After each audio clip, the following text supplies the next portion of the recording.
Welcome to the Marketing Influence Podcast. I'm your host, Paula Kioki, CEO of Outward Media. Today, we're joined by Kara Alcamo, founder and CEO of Alcamo Marketing, a consultancy focused on helping organizations accelerate growth through smarter go-to-market strategies, data, technology, and AI. With expertise spanning ABM, marketing operations, analytics, and revenue alignment, Kara is helping shape the future of modern B2B marketing. Welcome, Kara. Thank you. And thank you Mouthful, for wasn't the it, Kara? That was a It was mouthful. great. I love how you say it. I'm gonna say it just like that from now on. So you describe Alka Marketing as a consult agency, which I like. What's inspired you to create a model that blends consulting, execution, data, and technology all under one roof? Yeah, I love that question. I'm an agency lifer. I spent Yep. 15 years in agencies before I started this company, and although they're full of incredibly intelligent people and capabilities, I always kind of felt when I was working in B2B in particular, I felt it most acutely, this gap between consultants who are great at advising and big picture thinking and connecting, business objectives to strategies, but a lot of the time they don't execute. And so we as the agency would get these, 50 slide, 100 slide PowerPoint decks, and it was like, boom, here you go, good luck. And then Mm, on the other side, as an agency, we would get really into the weeds of executing campaigns and strategies only to find out later, wait, that didn't really align with the business objective. And so I just felt like there was a need to sort of bring these things together and to pull the thread all the way through from what the board and investors are thinking about and looking at all the way down into something as nitty gritty as, fields in Salesforce or Google keyword match types. mm-hmm. So, And so when you first started out, because this is interesting to me, because we both have our journeys as yes. entrepreneurs, and you started presenting that to teams. Were they highly receptive? Did they feel like you were like, "Wow, somebody's finally getting it," or I felt like it, yeah, and it's been interesting in the last 6 months, I've noticed there are a lot more agencies that actually have adopted very similar messaging, Mm. um, so sort of, uh validating and also, "Hey, wait, that's what Wait, I'm it's mine. using." So, but I'm sure, we weren't the first either, so but Mhm. it is a good feeling to know that, okay, it's not just me that was seeing that. I see, our clients, it resonates well with them. They feel it in the way that we work and deliver, and now, even some of our competitors are starting to use it, so I'd rather That be at the front and copied. Isn't that r a yeah, right, and copying is supposed to be the best sign it's flattery. flattery? Is That's it right. I was searching for that. that old saying? So, okay, Yeah. so that's good, you just don't want them to be better than you. So, Oh, if they can catch up, they're welcome. yeah, yeah, if they can. Uh, so, because I hear it too, that leaders struggle with strategy and execution. Have you got any lessons you can share that you've learned about bridging that gap effectively? Yeah, I think, in the far ends of the extremes, that's where the devil in the details kinda thing, but on both sides, right? So, um, when you get way down into the nitty-gritty and you're looking at things like field population rates in Salesforce, those little tiny details that typically only a subject matter expert would really get into are they actually have a huge impact on your ability to execute the strategy, and not just execute, but there are certain details that can come from those far ends that can better inform the big picture strategy. And so, I think for me, it's a lesson really is just that it can't just be one or the other or even the middle. It's, you've got to take it as far as you can on both sides. Sounds like you kind of end up pulling it all in under a microscope, so to speak. Yeah, well, I will say AI has been very helpful. Yes, Uh, right? so It probably yeah. took a lot of time off, I would think. Oh my gosh, I feel And like it I've been waiting for this day for so long, and finally, all my wildest dreams coming true. So that was gonna be like my next question was starting your career in B2B marketing, what skills would you prioritize developing first? So would that be learning AI, or do you have something else in mind? You know, I I find that what helps me the most with AI is actually fundamental thinking. Mhm. So I feel like unless you're going to go down the route of, you know, uh, being a true like a computer science specialist in AI in particular, right? Like an actual scientist.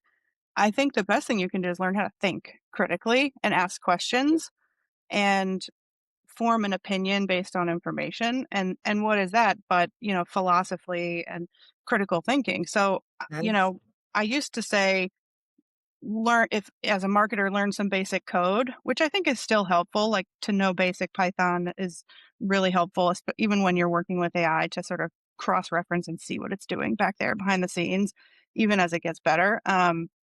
But the thing that I find the most helpful really is just boil things down to their essence and then build it back up from there.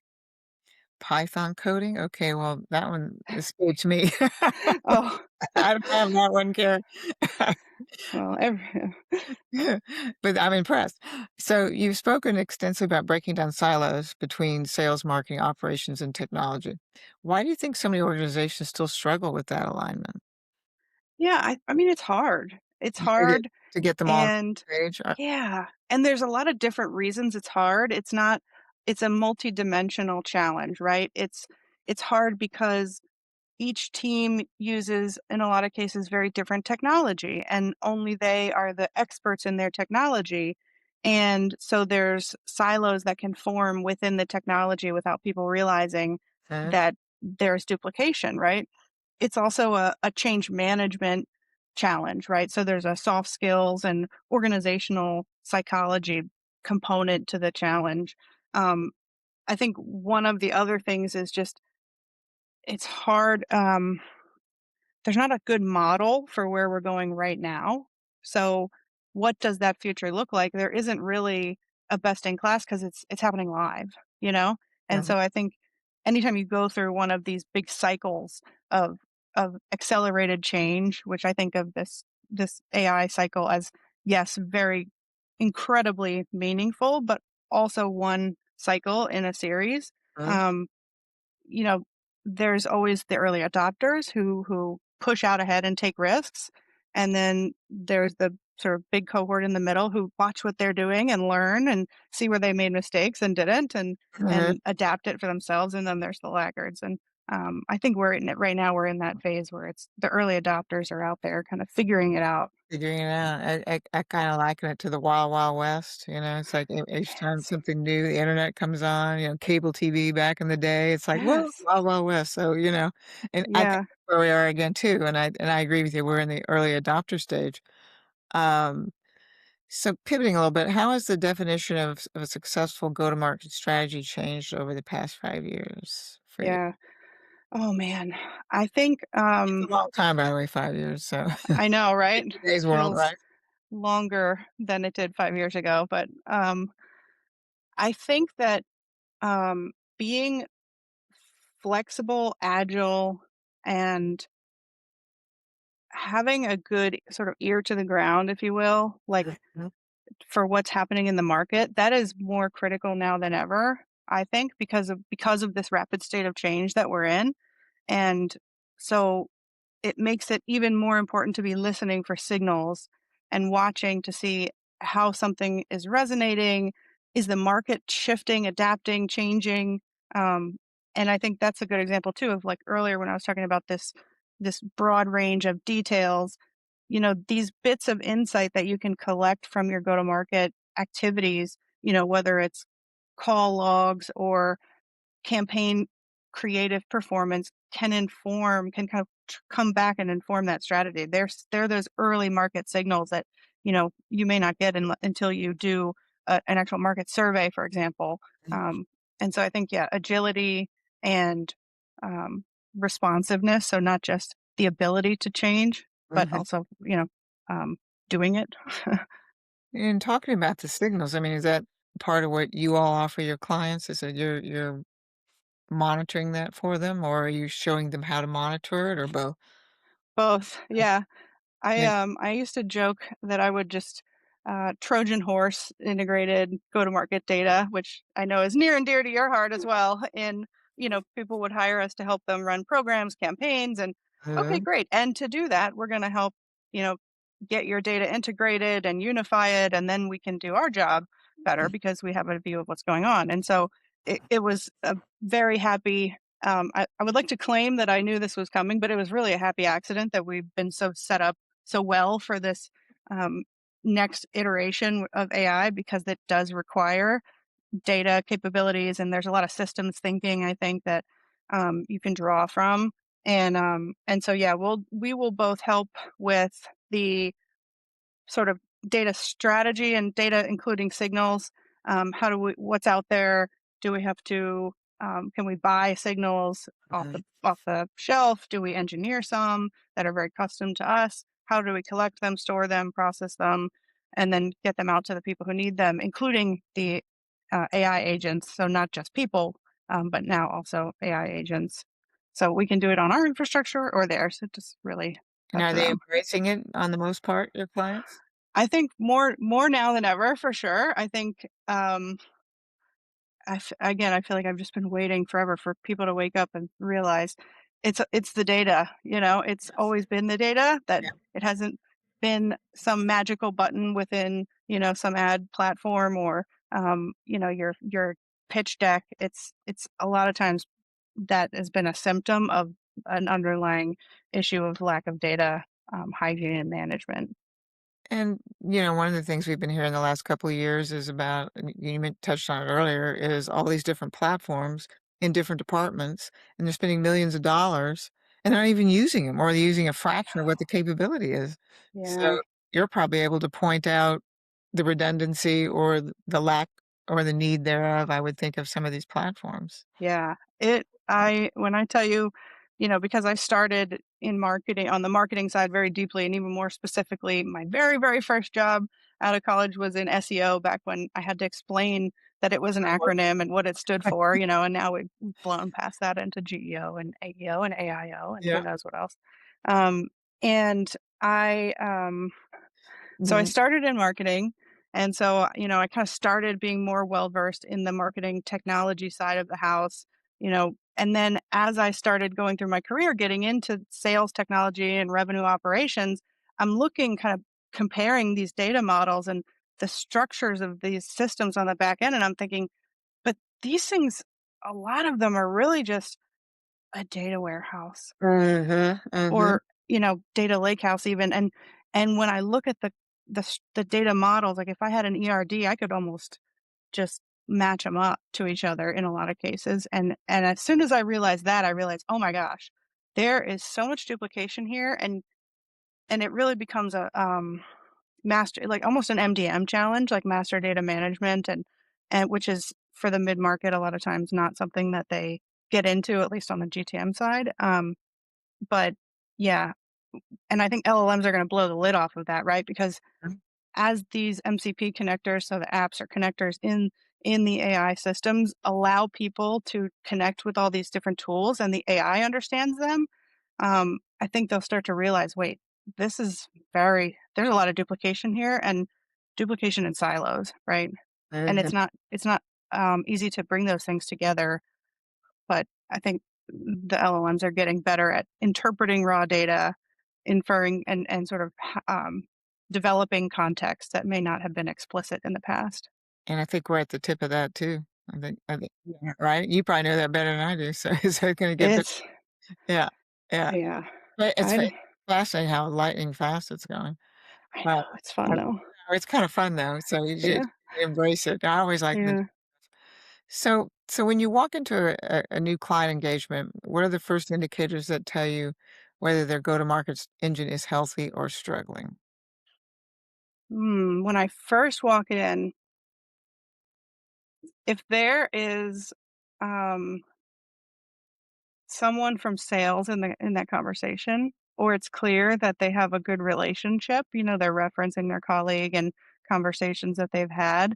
That's a good indicator, I would say, because that, I mentioned earlier, what is the challenge and what causes all these silos? One of those things is this interpersonal relationship and communication and change management. And so if they're having good conversations and an open line of communication, they've already at least partially addressed that part of this challenge. And then on the flip side, if they've got someone who is uh, in the conversation and is clearly technical, there's certain, being in the data industry, there's a lot of jargon. Mhm. And so if they're kind of throwing out some terms that indicate they have that background, that's a good sign to me. And obviously, the easiest one is, well, their performance is good, but you know, probably at the first. You said when I first walk in, so Yeah, yeah, yeah. Okay. Um, so I love your trademark, "Humans to the power of AI."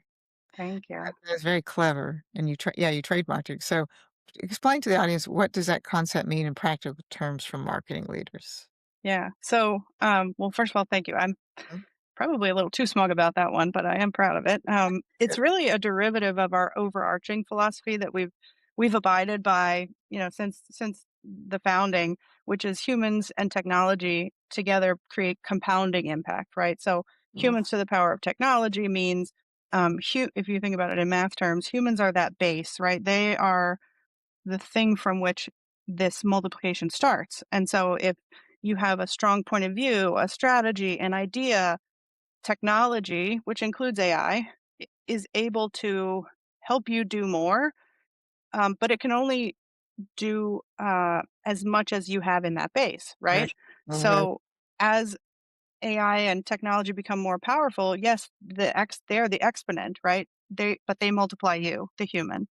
mhm. Um, and so what that means for me is if you have not really thought about what you're doing, maybe you don't have a cohesive strategy and you're just sort of um, letting the AI try to run with it, there's not much for it to multiply, and it's just not good, the output. Everybody, I think, at this point is familiar with the term AI slop, and, I've produced just as much or more as anyone, but It's kinda what's graphic. that? I get vision in my head, it's kinda graphic. Oh my gosh, I know. It's probably a perfect term, for what it evokes viscerally, Right. but yeah. But yeah, so it really just means that technology, including AI, is a compounding factor. It's an exponent for humans, not a replacement. Yeah, I totally agree. That was my next question, you already answered it, and I totally agree with you. I think that my personal opinion is there's a lot more fear around there than needs to be.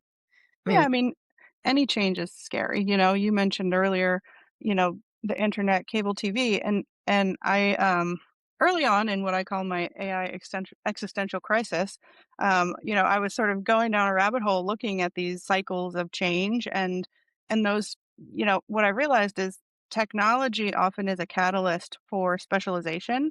mm, So if you think about cable TV, you know, prior to that, there may not have been um, certain types of media buying roles, mm, that specialize in it. There wasn't technology that allowed you to buy at scale.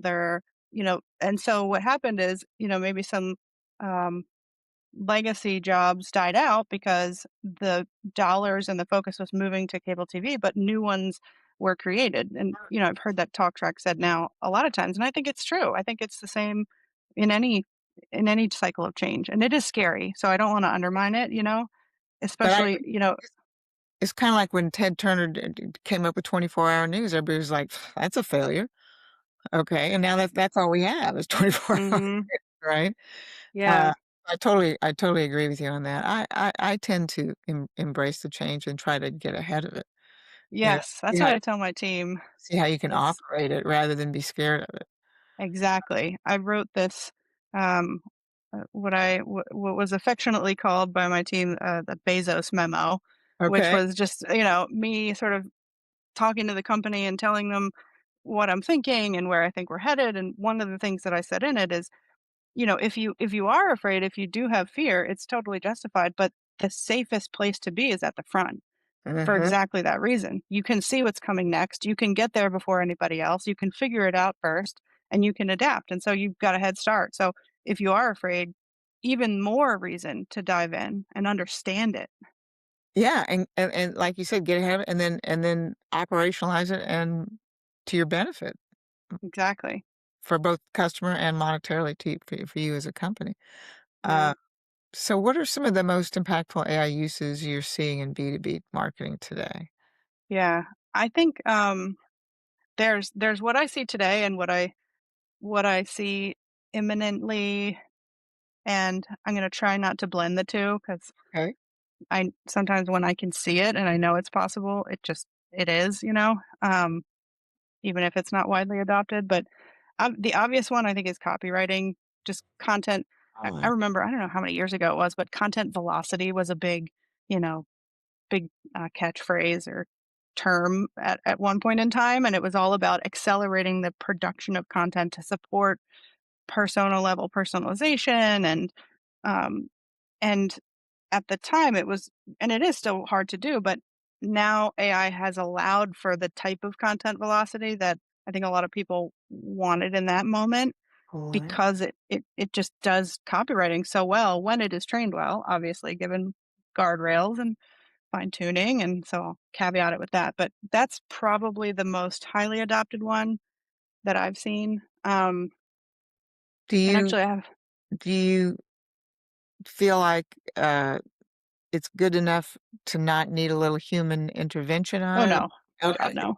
I understand that. Okay, But I think again, I think the roles are changing, so okay. and this maybe I'll go into the Sure, what's coming or what I think is coming go in for it. that answer, so I phrase it sometimes as the change is that before, the humans, we were the machine. We were the ones doing the writing, and now what we're doing is building the machine. We're architecting. And so if you think about copywriting, you were writing everything blank page, right? Now I think there's a lot more movement into I am architecting the content strategy, themes, topics, voice, tone. I'm providing feedback. And yes, maybe I probably still am writing at least a little bit Yeah. because it never can really nail it. I mean, everyone has probably read something and you just know right away it's AI. But um, I think that's sort of the future role is someone responsible for the um, ability of LLMs to capture, like to design the brand voice and tone and the way that that varies in different situations by persona, by medium, and so forth. And there already are people who, on the brand team typically develop this, but to then operationalize it so that LLMs can capture it and create in those mediums. I think that's a if it's not here yet, I think it's definitely coming. I was reading recently that that's what they're trying to hire people now for is to be that person that just manages the AI to do all the things that you're talking about, and then I guess push it down through the ranks or whatever, who else is involved. But again, like we said earlier, I think we're just at the tip. Yeah, I know we're it's using it a lot, and I wild. know we're not using it as much as we could. So I mean, we're just learning every Yeah. day, and so I think it's Yeah. a very exciting time to be involved in marketing. It is, and it's yeah, the technology is not the barrier right now. It's people, it's change management because frankly, who has the time, you know?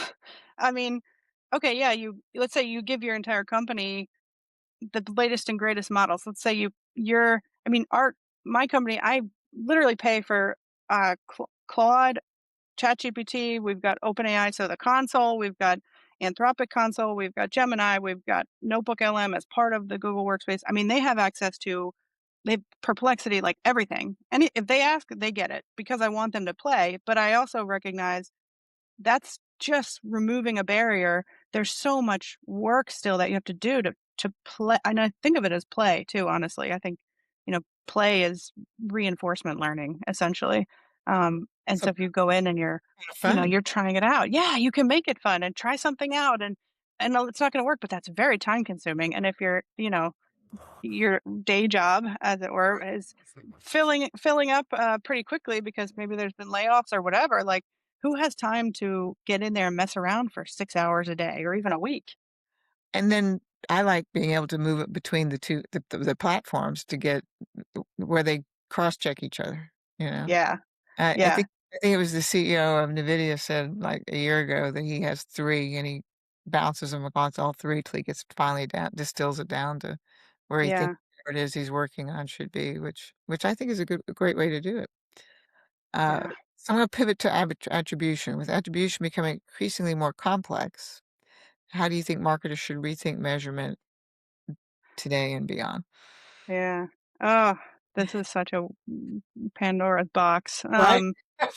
Yeah, it's funny though because I think there's almost two parallel paths that I see this fork, right? And I don't think it has to be a fork. I think you run both at once, but one is, as you said, it's getting more complex, and so there's this highly technical focus on capturing touch points, attribution touch points, and then models to attribute credit back to those, and oh, how many months in the past and what percentage of credit and what kinds of touch points and what are the thresholds, for so for example, how many impressions would need to be delivered before that channel gets an attribution touch point that counts as credit.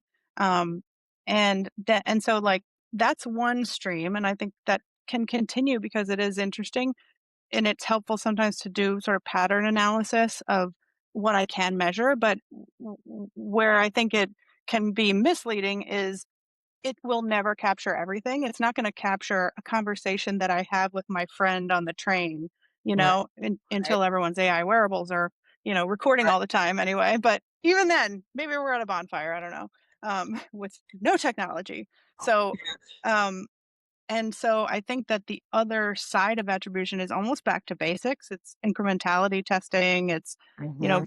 um, control versus holdout. And I think that in the digital world on within B2B and in particularly within mid-market where a lot of times there hasn't been enough scale to do that kind of testing, Mhm. um, I think it's gonna make a comeback, because that's ultimately it is highly technical, but it's a way to measure the impact of things you can't measure, if that makes sense, or track. It does, 'cause and over the years, I got really tired of hearing about last touch attribution. Oh my gosh.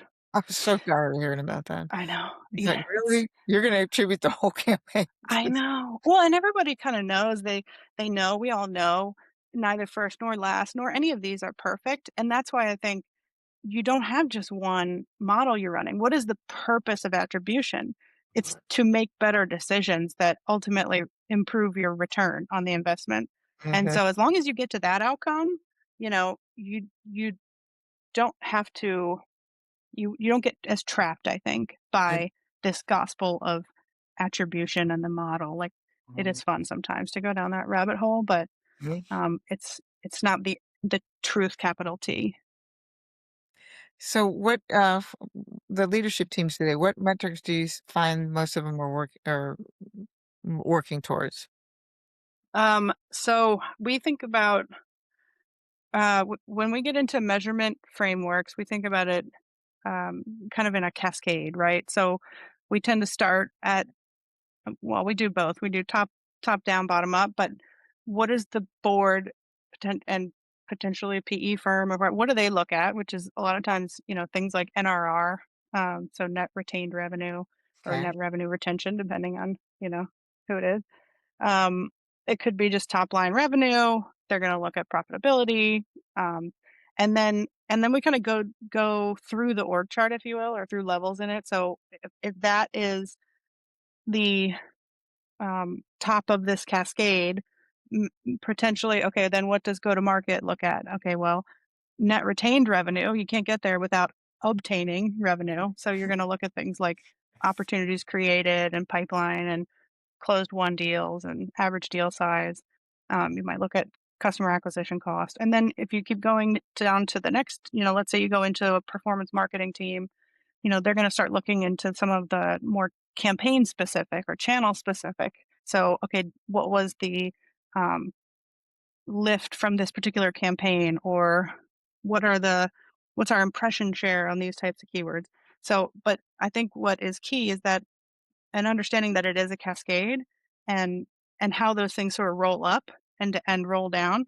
Um, because again, to the silo, not to like belabor the silo point, but I see a lot of times that being one of the silos. So what someone who is managing a paid media campaign is looking at because you're so in it, it can be hard sometimes to think about and connect how does that contribute to that top line growth number that the board is looking at, and if not now, in 6 months. Mm-hmm. Okay.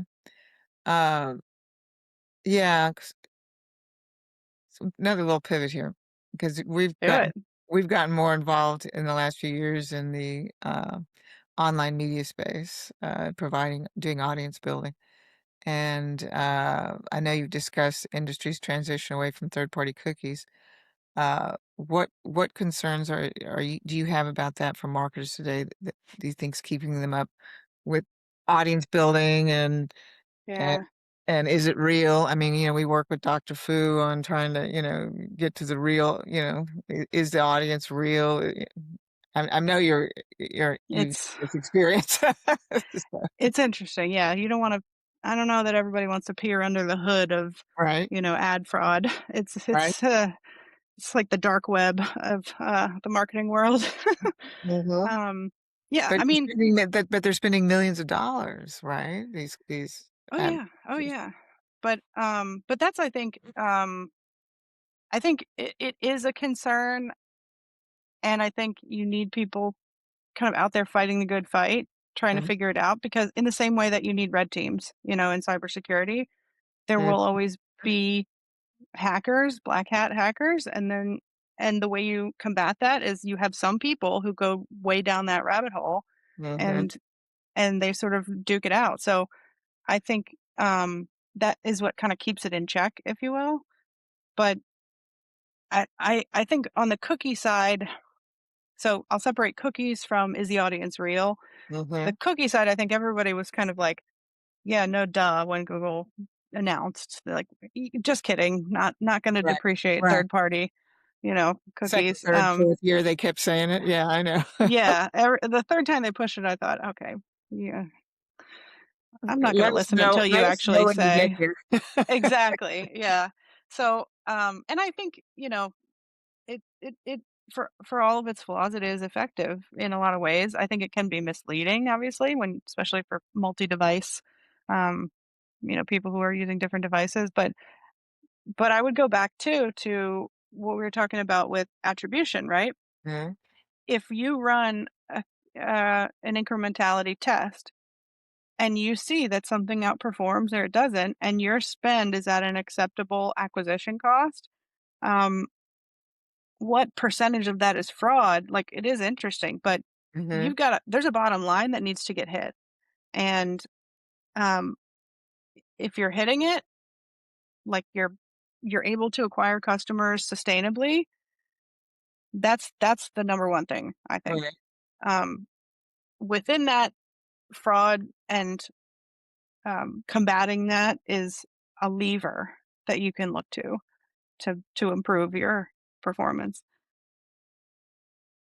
So, Alchemo's culture highlights curiosity, which is very evident with you, grit, which is evident, ingenuity, and efficiency. So, how intentionally have you built those values into your organization?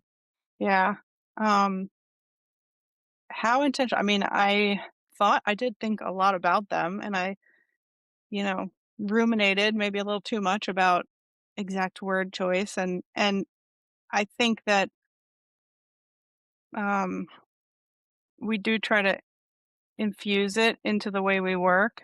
So,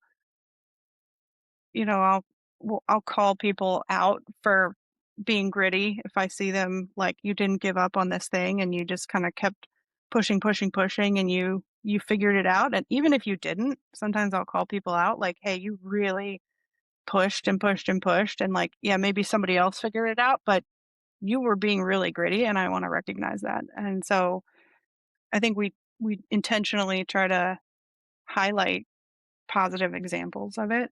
Yeah, Um, because as entrepreneurs, if you don't have grit, you're not going to make it. Oh, I mean, it's so yeah, it's that book by Angela Duckworth, literally Grit is the title, and Uh, that's why I chose that word in particular okay, instead of, okay. something perseverance or something or I dedicated. would imagine you were that way as a child, though, as well. Oh my gosh, my mom said I was a nightmare. Yeah. you know, Mine too. never give up an argument. Yeah.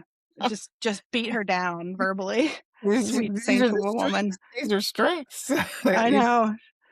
Um, So, so what major B2B marketing trend do you think will define the next 3 years? mm, If you got either to jump it out. um, I mean, I don't know if you can call AI a trend, but Yeah? I, Well, uh, I think it was. I think it's fastly moving out. Maybe it's the trend of where it takes us. yeah. Um, I think there is probably a movement of, and maybe again to use the sort of tooth the fork analogy on, I think there's a return to marketing's roots, like marketing, becoming experts in the market and how it's changing and what people think and feel and having a pulse on it and developing a story to tell to that market that's compelling and interesting and captures their attention. So I think, in the highly technical digital world, a lot of times it's easy to lose that forest through the trees kind of thing. So I think that's one side of it is the return to marketing. And then on the other side, I think there's marketers as engineers almost, or maybe builders is a better word, but I see a lot of the early adopters, like friends of mine and even myself, I jokingly call a fake engineer or citizen engineer, because now we're able to build things that we never thought we could, Right. and um, yes, I still give it to my actual engineer to make sure it's Well, you're the reasonably architect. You're the secure. architect. Yeah, and I Yeah, think, we will see more and more, marketers as builders than we have in the past, like building full-blown systems for themselves and hooking it into other systems that they maybe have purchased or is part of their, and suite. I would definitely think it much more economic I can never say that word, economically. Uh, Okay. Do you okay, now remember the a little bit of a cloud? personal question for you. So what is Yeah. the best piece of professional advice you've ever received? I know I Oh, put you on the man. spot there, and Oh, maybe you have more than an, old mentor of mine, one of his rules was, and I hope he doesn't mind me saying it, but I won't name him, but, okay. um, it's "Don't make assumptions," was his rule. I can't believe Um, you said that. I say that all the time. yeah. Yeah, So, yeah, it's just yeah, you make assumptions. don't make assumptions. You can think something is one way, and it's easy to go spinning down a path and take action based on it, Yeah, but the best thing you can do is just, you know, just take a second, stop, and figure it out. Is that verify, actually the case?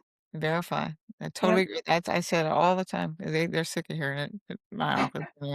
Don't assume, don't assume. So Yeah, so is yeah. there any significance to your bee hanging on your wall? Yes, I keep bees. I Oh, that's right, you've mentioned that before. Right. Yes, so I Sister-in-law can't does. see it, but this is also a bee, and Okay. this one was done by the aunt of my hairdresser's business partner. Okay. I know. And then the other one, I was with a friend in Georgetown, Texas, walking around, looking in the little shops, saw this. I thought, oh my gosh, this is amazing. I have to have it.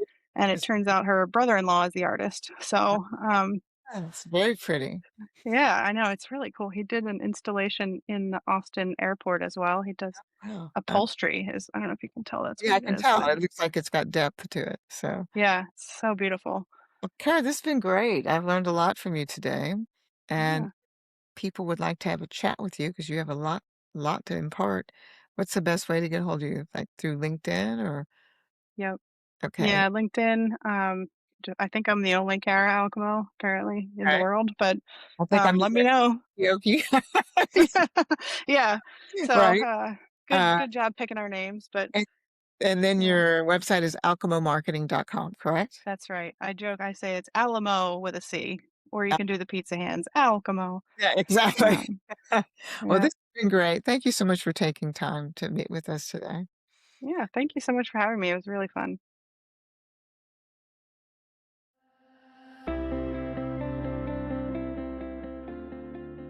That's it for today's episode of B2B Influence. If you picked up something new or found yourself rethinking your approach, take a second to subscribe, leave a quick comment, and share this episode with your network. And don't forget, once we hit 25,000 subscribers, one lucky listener will win a free customer analysis. Just subscribe and comment to enter. If you want to be a guest or know someone pushing the boundaries in B2B marketing, tap the link in the show notes to nominate or apply. And if you're ready to fuel smarter campaigns and more accurate targeting, check out what we're doing at OMI.